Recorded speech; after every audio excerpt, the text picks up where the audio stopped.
देखो spot admission कौ मैंने करें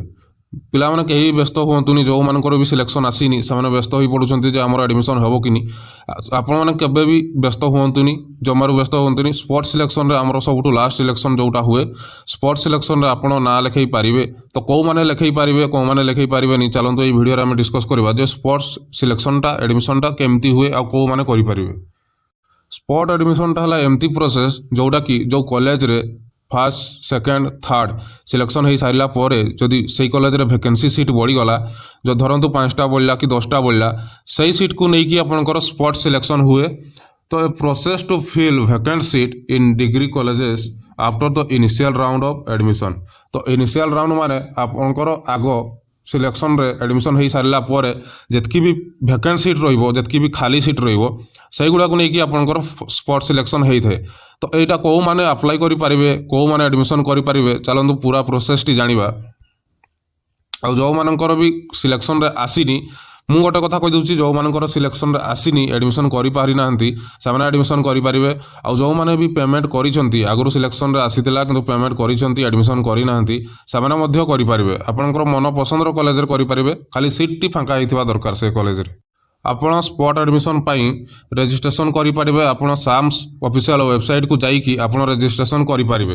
register online on the official SAMS Odisha website आपण ऑफिशियल वेबसाइट को जाइए आईडी पासवर्ड लॉगिन करिकी आपण को आईडी को खोलिकी आपण सेठी रजिस्ट्रेशन करेंगे the application process is entirely online and there is no offline registration ये देखो लिखाई ये ऑफलाइन रजिस्ट्रेशन हुए नहीं यहाँ ऑनलाइन ही रजिस्ट्रेशन हुए तो आप कंप्यूटर दुकान को जाइए निज निजर रजिस्ट्रेशन करेंगे तापर देखो ये आपंकर सिलेक्शन केमती हे after the initial admission round a merit list published based on academic performance and reservation policy आपंकर एकेडमिक परफॉर्मेंस रे और रिजर्वेशन पॉलिसी रे आपणकर सिलेक्शन टी हेबो माने आपणकर परसेंटेज अनुसार ही सिलेक्शन टी हेबो आगु जहाँ भी पॉलिसी थिला आग राउंड गुड़ारे से अनुसार ही आपणकर सिलेक्शन टी हेबो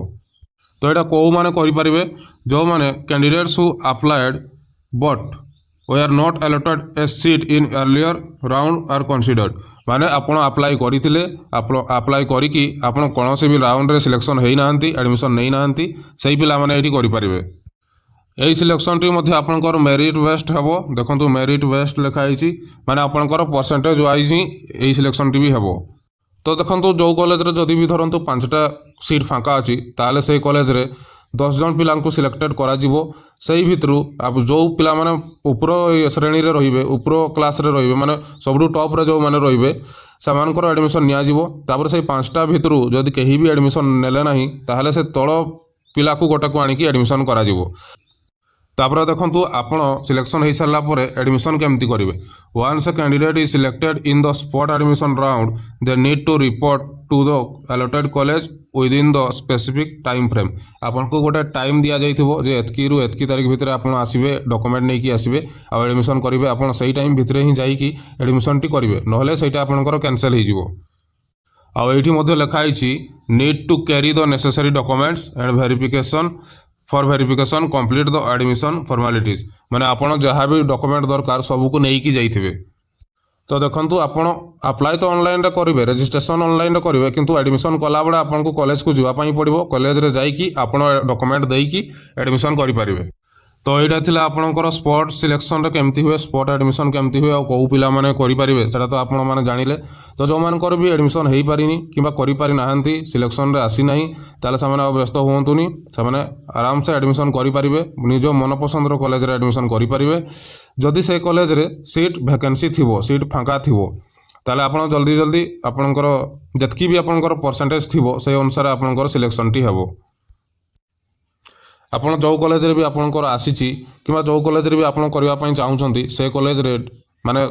एडमिशन डिपार्टमेंट रे कांटेक्ट रखंतु समस्त सहित कथा हुंतु आ सब डिटेल्स नियंतु।